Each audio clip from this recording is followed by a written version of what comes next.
So we are in Cadiz. Cadiz, Spain. Ikaw? Yeah. Where? Cadiz. Cadiz. We're in Spain. Spain. So naanami sa Cadiz, Spain. So everybody is busy looking for the map. Kung aha paingon. So there are so many of them. Yeah, it will rain soon. Ta, go to the market, mercado. Yeah, but directions to the mercado. Market. So welcome to Cadiz.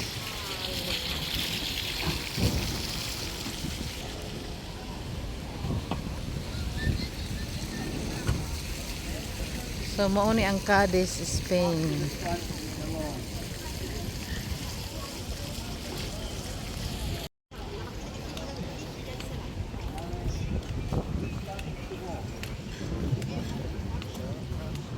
Wow. Look at the church. Is it the church, Dad?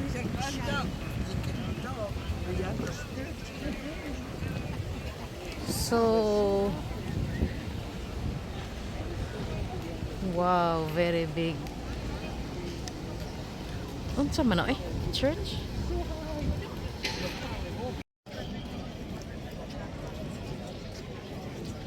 May gani kay pa ni ulan.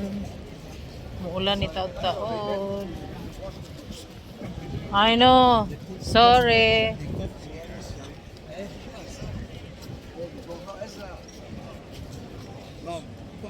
It's I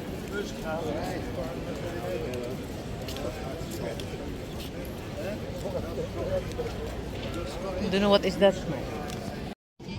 Bibo kayo mga tao Tourist guide diha. Naapoy tourist guide sa Pikas. No. Tour.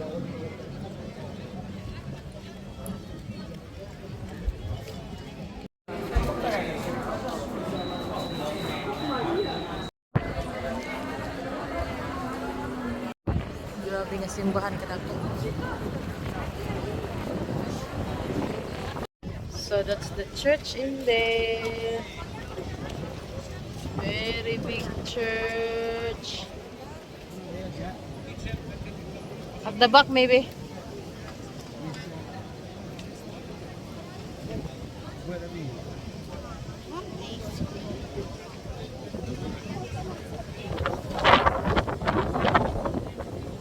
Mom. Let's go.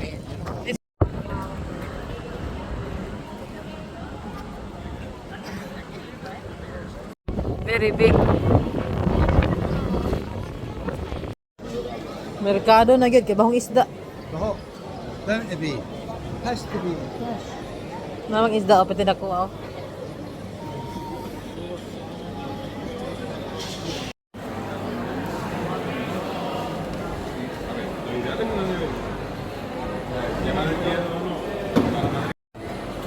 Baby shark.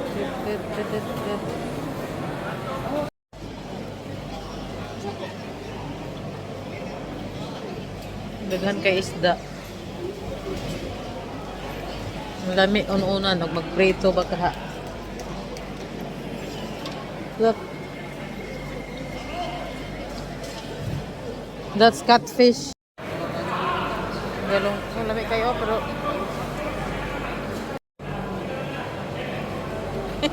Tell you. ang ilang tuna kay aton bali man na bali ang spelling yo.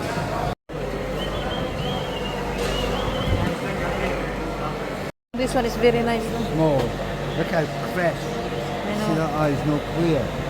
Mackerel. That's clear. Bulan. Guwapa kay pagka-arrange. The tomato. That's good rice. They're small. Joker kayo sila kay with number.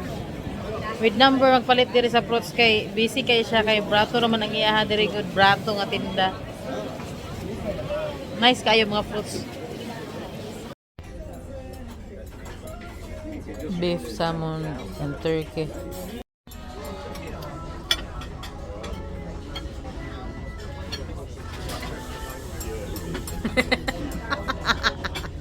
Halloween.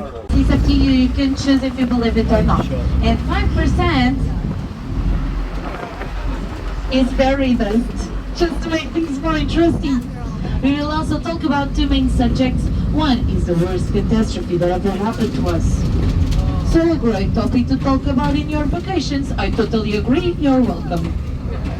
And the second one will be the Portuguese discoveries. Does anyone heard about the Portuguese discoveries? No. No? Don't worry, I learned it last week to tell you now, okay? So the Portuguese discoveries were a time between the centuries of 15 to 17 in which the Portuguese tried to discover the maritime path to all over the world. And you know what? We succeeded! That's the Portuguese discoveries, right there, nothing more. I'm kidding, we will talk more about it further on our adventure, okay? Do not worry about it. But firstly... Banana! Oh yeah, wait. See,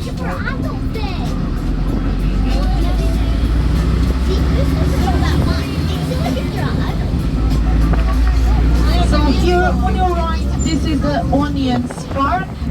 We used to storage all the onions that we imported during the Portuguese discoveries in this area.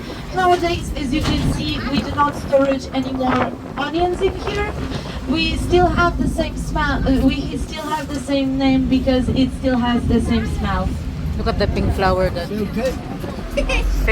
pink flowers. And here on your left, this is a very important building for all the Portuguese people. Okay, in Portugal you have buildings with specific colors. This type of yellow, it means that's a building from the government. You have a light blue, that means that that building is for the Navy. This one is where all the Portuguese people come to cry. It's the finance ministry.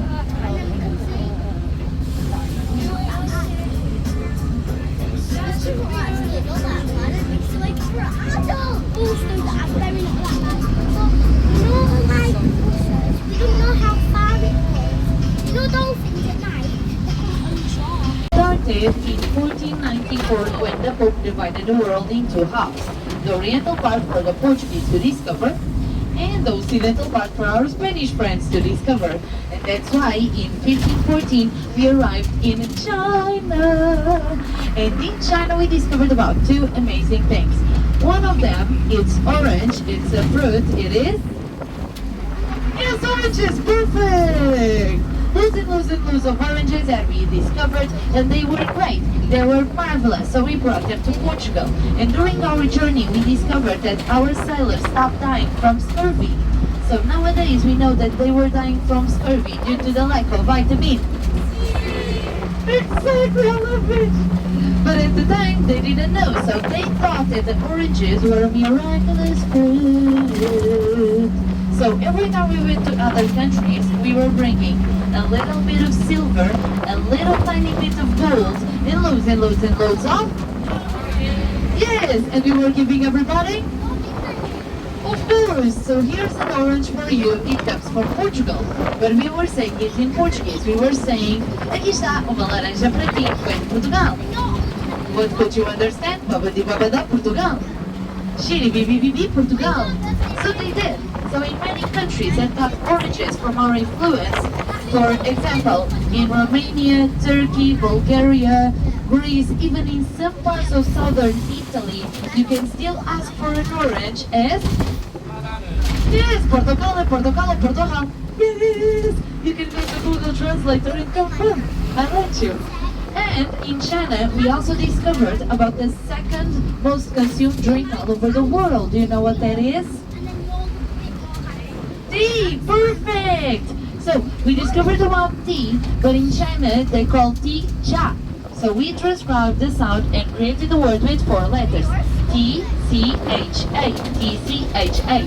We brought cha to Portugal, we put it in millions of small bags, and then we wanted to export the little bags, but firstly, we had to label the bags.